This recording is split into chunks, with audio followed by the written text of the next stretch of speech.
தமிழ்நாடு சட்டப்பேரவை தேர்தலில் அதிமுக சார்பில் போட்டியிடும் 17 பேர் கொண்ட இறுதிப் பட்டியல் இன்று வெளியிடப்பட்டுள்ளது. கட்சியின் பொதுச் செயலாளர் எடப்பாடி பழனிசாமி இந்த பட்டியலை வெளியிட்டுள்ளார்.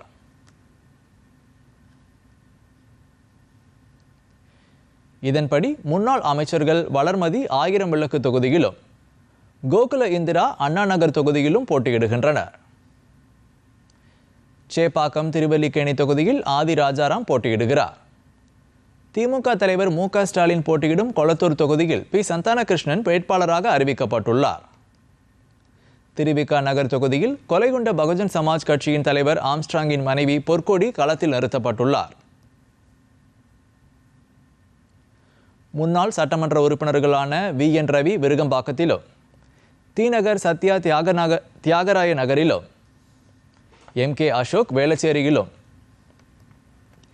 கே.பி. கந்தன் சோழிங்கநல்லூரிலும், ராஜவர்மன் திருச்சுழியிலும், முருகுமாறன் திட்டக்குடியிலும் போட்டியிடுகின்றனர்.